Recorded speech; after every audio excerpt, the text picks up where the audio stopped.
Can you really trust your body or your emotional body? And some are like, yes, you can, and this is how you know what is right for you and what isn't, and like your body has that wisdom. And what if you can't? What if your body is there going for these foods that you know are horrible for you? What if your emotional body wants create conflict because that's what you're familiar with? That's what you, let's say you had growing up, and you go to these toxic relationships because that's what feels safe. What if you can't trust your body? Physical, emotional, or mental, or you don't know how to connect to your spiritual body? Then what? 4 steps in reconnecting to yourself, coming into that self-trust so you don't doubt anymore, like, oh, can I trust myself or not? This is a huge thing. You came here with a blueprint, like, I just know. I know what I came here to do. I know what I came here to create. I'm here with a purpose. I'm here to be of service to people around me, to contribute, to be a part of this world. But you can't do that if you don't trust yourself. You can't do that if you've been taught out of, hey, I know what's good for me. If you're going from one thing to another because you can't stay centered because you don't trust yourself. This is what this video is for you to get so rooted in you. And there are 4 simple steps to that. So let's dive right in.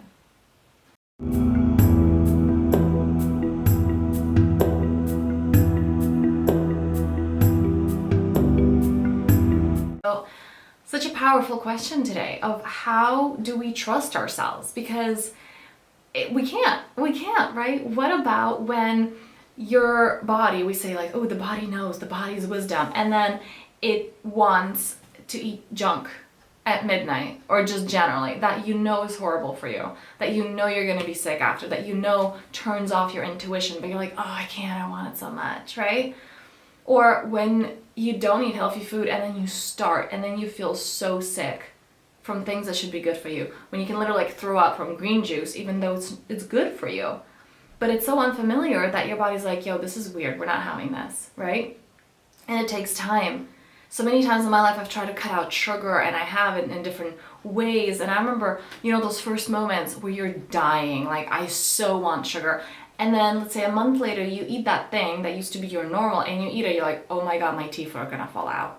That's what it feels like. It's so sugary, it's disgusting. Because now you have a different standard, your body is used to a different thing, right? But at the beginning it rejects, it's like, no, I need the sugar, because it's so used to it. How about the emotional body? How about when, let's say you're in a toxic relationship and it doesn't serve you, and then you want to call them, you want that conflict again. Because that's what you're used to. Because let's say you grew up in a household where that was normal. Or when we're in a great relationship, and because we grew up in a household where conflict was normalized, we're like, oh, I need to start a fight with my partner because this isn't safe, right? Because this isn't love. Like in my family of origin, fighting was the norm, so that's normal. Let's go back to that. And it sounds crazy, but it's true. Because the program is false, right? The program is not what you want it to be. So how do we step into that? And how do we get to this place of, oh yeah, my emotions are there telling me where to go. My emotions are there telling me what's right and what's wrong for me. My body has this inner wisdom. It knows what foods I need and what I don't. How do we get to this place? Because this is what so much of the mixed messaging is about. Like, trust your body. Okay, my body wants a horrible greasy burger. It's like, trust your emotions. Okay, well, I really love this toxic ex. Don't do that. Don't trust those emotions, right? Or when we do something that feels good and empowering to us and we feel guilt, like, oh, what are they gonna think of me? This does not feel good. Like, standing in my power is so new. This does not feel good. This is terrifying. And this is where, of course, a lot of the work comes in with coaches or mentors or teachers who can guide you through that, who can be like, hey, sweetheart, you're good. A lot of the work that I do with my one-on-one clients, like, I know that it's their purpose, is that they're rooted because I can feel their energy, because as we're guiding, and this is not me being like, yeah, this is what's right for you. We're tuning in together. I'm like, how does this feel? But once they tune into this, that's what they write it down from that heart center, that soul's calling, hey, this is what I want. I hold them to it. So next week when they're like, oh no, this feels too scary, or like, no, I don't think it's right because I felt guilt, I'm like, that was right. Open up what you wrote. That was right. Okay, and we're sticking to that. And we're making sure you go on course to come into the next level of you, because we know that that was right. That came from your soul. Okay, so a few steps. Whether you want to dive into this, and you can reach out to me to have a free clarity call to see if, this is the work that you want to dive deeper into, because it's a very different experience when you have someone holding you through it. But if you're not there yet, and that's totally cool, 4 steps. I have 4 steps for you. How do we do this? Okay, so first of all, let's come into the body, come into the breath. Because the thing is, whether you're dealing with physical, mental, spiritual, emotional bodies, you can't do it from the mind.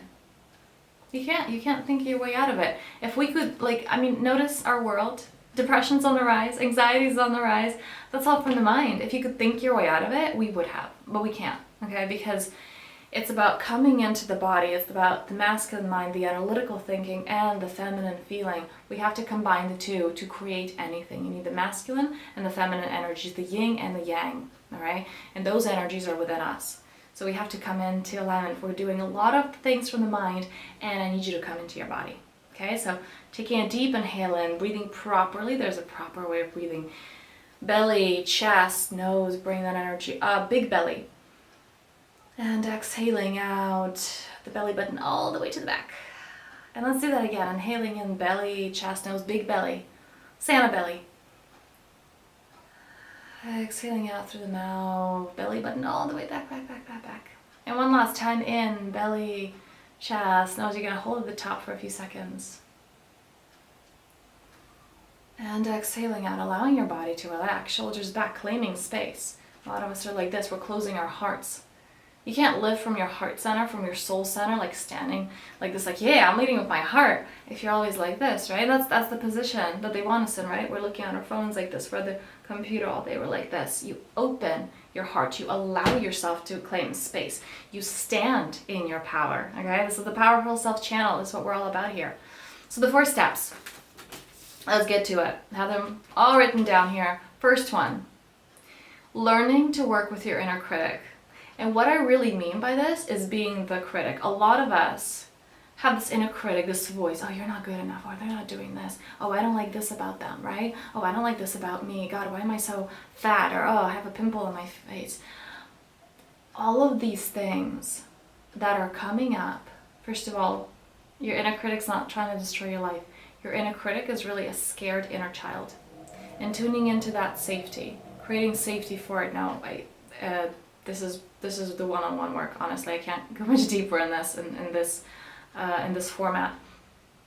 Learning to be with that, but the part that I do want to bring to you here is your job at the beginning, especially. Like, yes, there is that love and compassion and bringing that, but there's also just this respectful parenting approach. Not a tyrant, but this respectful parenting. Like, hey, I hear you, and no. No, no, no, no, no. Bullshit, bullshit, bullshit, bullshit, bullshit. I'm not going to tolerate that. This is really that masculine presence within us. The masculine knows what it's dedicated to, what it's committed to, what its purpose is, what its goal is. So if you know your target for the quarter, this is what I'm focusing on, and I got to be here, and I got to work hard for this, I'm making this happen. And someone says, do you want to go for 3 months to a trip to Hawaii? It's going to be amazing. All paid. You don't have to do anything. The masculine's like, this isn't in line with my target, and this is a great opportunity. Not now. Because right now I'm focused on this. The masculine doesn't stray into shiny object syndrome. Okay? It stays focused, it stays on purpose. Same with the inner critic. The inner critic is a scared inner child. It will throw so many things at you if it doesn't feel safe. Which for most people it doesn't. We're very disconnected, most of us, from our inner children. And because there's several. I say children not just because we're talking about several people, but because within us there are different parts of ourselves, and those parts we're usually not connected with because we have denied them, because we have criticized them, right? The people, our early caregivers, friends, family, whatever, told us at some point, or rather we believed, they either said it directly or indirectly, and we made a story about it. Oh, I'm not good enough, or oh, I should abandon a part of me to fit in. And here's the thing though, they're not there anymore.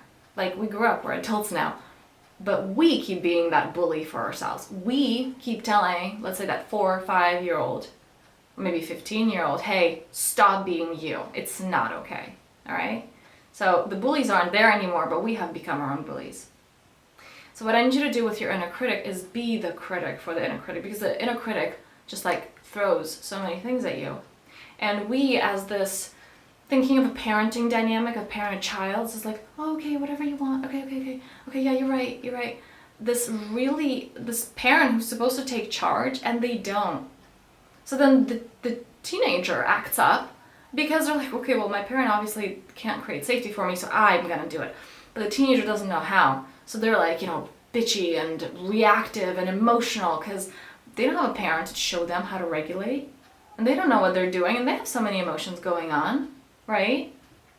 So I need you to come into this. First of all, we have this resource in Thrive in the monthly membership, but you can also Google, because I did like a whole workshop about it, but you can also just Google 10 cognitive distortions.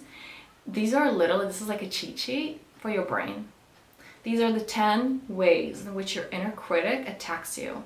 And if you can understand them and you can just catch them and be like, okay, today I felt like crap. What happened? Which of the 10 distortions did my mind use? Oh, it was this one. At the beginning, especially writing it down, then it's going to be automatic, like after you write it down for about a week.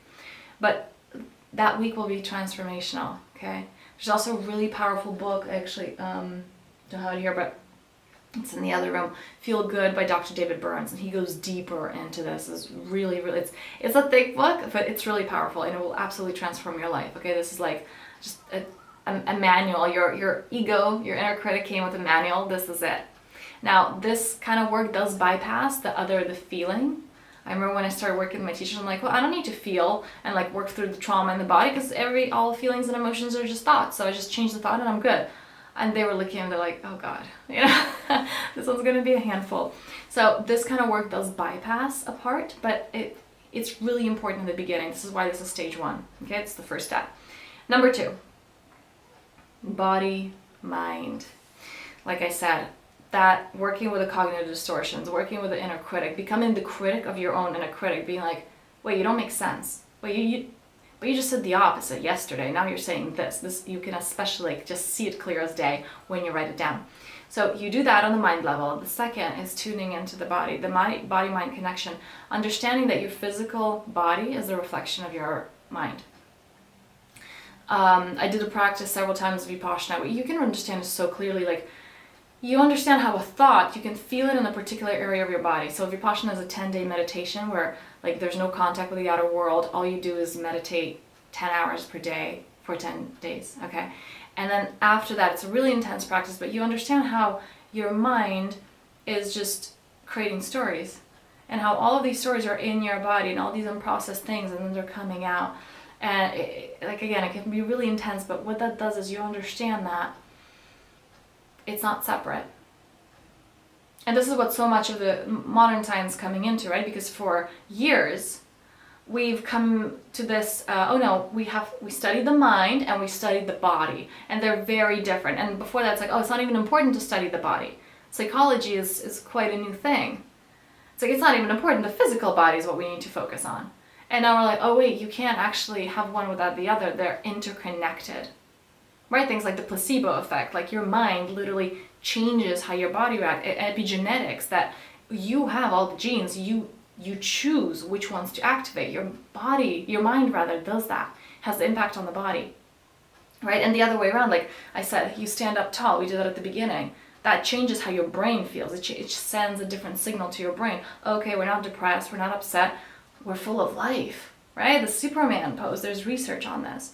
So one is not without the other. Okay, this is the second step, really important. When you manifest illnesses, oftentimes it's resistance.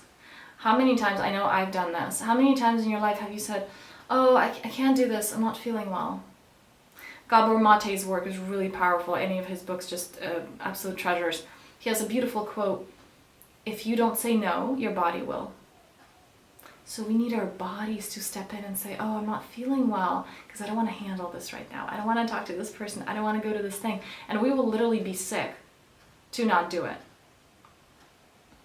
Not consciously, unconsciously. I had several clients that we had a session and they had to step into doing something powerful. And then the next session was like, so how'd it go? I'm like, oh yeah, I couldn't do it. My partner broke their leg. And so it's okay, I'll just do it some other time. I'm like, wow, you manifested an injury from your partner in your life so you could avoid that. Don't get me wrong, it's not like, her partner also had a reason why that caimans. It's like there's no accidents in the universe. But it's this. It's like we manifest things in our physical reality to hold us back. One of the things I love to say to my own inner critic when I'm doing this deeper work, it's like just this, oh my God, you cannot use the evidence that you yourself falsify. Because let's say we're scared to speak our truth, and then we do, and then we're put in perfect situations. We have the perfect partner who triggered the perfect thing within us. They're like, oh, see, yeah, it's not safe to speak your own truth.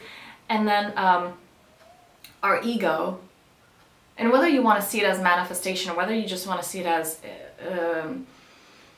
you perceive, like the reticular activating system, you perceive that which you want to see. So if you see someone as untrustworthy, it doesn't matter how nice they are to you, your ego will filter, your mind will filter, okay, where are they untrustworthy? Ah, got it, there you go. Because we all have these aspects, but it's like this little thing, oh, see, what you said wasn't the exact truth, so you're not trustworthy. Right? And we do that ourselves, like I said, with the partner example. When you're there like, oh, I can't trust them, or they meant this, you're going to find the evidence of it. Okay? Or it's going to manifest in a particular, like as soon as you have that program, so they're not trustworthy, they slip up. As if just this perfect timing, this was the time for them to slip up and for you to feel abandoned. Okay? So, really important to understand your physical body and your mental body, and your emotional body, and your spiritual bodies. The four are connected, okay? They're not separate. Number 3, how do we move past this, right? How do we come into actual learning to trust? So like we said, first is that manual, those 10 distortions. Second, understanding when we're going like, oh, see, it's fate. I'm not feeling well. I can't have this conversation that I don't want to have.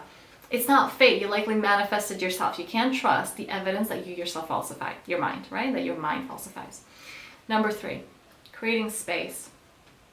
Yes, you learn how to master the mind, right? With the 10 distortions. You catch its game. Like I said, on a deeper level, if you want long-term results, you actually start working with the inner child. Why is my inner critic, that's this warrior with a sword and a shield, like I'm ready to attack anything and anyone. Why is it attacking? Because it's scared, because behind that warrior, that soldier, is a scared inner child. You work with that inner child, okay? But what's really important is to understand, first of all, even this, like, oh, that activation is a scared child. And once you master this within you, it will be so easy with others. You see, whenever they're triggered, they're attacking you and saying, yeah, well, you did this, and you're a piece of shit, and you're like, oh, wow, like, there's a scared child behind there. That's who's saying this, a terrified, abandoned child. And so you don't see this big warrior who's attacking you. You don't feel threatened because you see what's underneath that, because you've done it so often within you. Coming into the observer, both for yourself and even further. Behind the warrior is a child, but you go even further. I'm not the warrior, I'm not the child. And that there's this essence, there's just you of neutrality. Who's watching this movie, who's observing like, wow, my inner critic just did that. You are not identifying with. You are connected. This is the deeper work that we do, both in Thrive, the membership. There's a link below if that's something you want to go into. Or in the one-on-one work, when you feel connected to the earth, you feel connected to the sky, to the 4 elements within you. I work from the shamanic tradition. You don't buy into the stories. There's the ups and downs, that is the lifeline, but then there's this centeredness that is presence, that is the present moment, the infinite present moment. And it's separate from all the stories. And tuning into that is always available to you, and learning how to stay there, learning how to trust that. Because if you don't feel safe, your ego's not going to allow you to stay here. It's not even going to allow you to go here. Okay? So this is really important. Step number 3 is coming into the observer. Okay, and meditation is a really powerful one with this one. And I don't just mean like, okay, meditating with my eyes closed. How long can I do this? And that's actually not the point. It's not about how long you can stay in stillness. It's how fast you can get back. That's the whole fun of the game. You get off track, your mind takes you somewhere, you're like, oh, back. I noticed it. And then the time that it takes you to notice and then come back shortens. Okay, that's the whole game. That's the point of meditation. And it's not just this, it could be walking, it could be you're doing the dishes and you're really feeling the plate in your hand and the water on your skin. That is a moment of deep presence. That is meditation, okay? So it doesn't just have to look like torturing yourself sitting with your eyes closed. And number 4, once you have done all of these in this very order, from this place you get to this, oh, my feelings, I have a feeling about something. It's not a projection of the mind anymore. It's not a program. It's a feeling from your soul. It's a feeling from your heart. This is where you come into, my body knows. I feel it in my body. I feel tense. I can trust it. It's not a program. I know where this is coming from. This is coming from God, life, source, consciousness, and acting on that. The 4th step is acting. And sometimes you will get to that stage before you work through all of it. And look, honestly, you can't work through all of it. You're alive, triggers come up. That's the fun of it. That's the fun of the human experience. The contrast is part of the human experience. So you're not going to enlighten yourself out of your problems. You come into a relationship, a new relationship with them, and you have fun with it. Every obstacle is like, oh, this is my opportunity to be with me. Okay? And so that's the gift of this. So you may be at the stage where you're still testing it out and you don't know how your intuition feels. And this is just about acting on the different hunches. And this is a try and failure. And don't do this with big things. Do this with the little things first. And then you're going to start acting on them and say, oh, this is what the feeling I have. Oh, okay, this does not lead where I expected it to. That's my ego. That was an ego feeling. Oh, this led me to this thing that came out of nowhere. That was intuition. That's what my intuition feels like. Learning. But you can't get to the 4th stage unless you've done 1, 2, and 3. Okay? Or else your ego will just take over. It's like, oh, God wants me to, I don't know, buy this thing that I don't need. No, it's not God. It's an impulse because you're trying to feel better about yourself. Okay? Understand your inner critic. Understand how it works. Come into the right relationship with it. Become the observer. And only from that place of neutrality you can receive that which is your inner knowing. That which is your guidance. Okay? So let me know what is landing for you. What are you hearing me say? What was your experience with this? And below in the description, there's a link to get on a free call with me if you want to dive deeper in this and want to test it out. Hey, is this for me? What is this?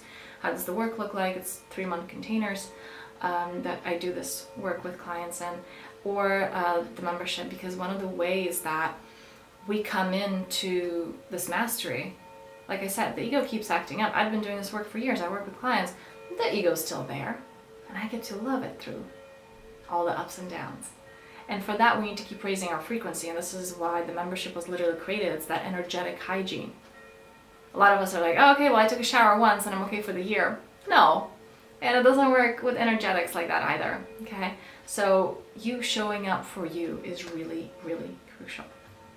Again, let me know in the comments what are you hearing me say, what is landing for you. And I am wishing you a very powerful day.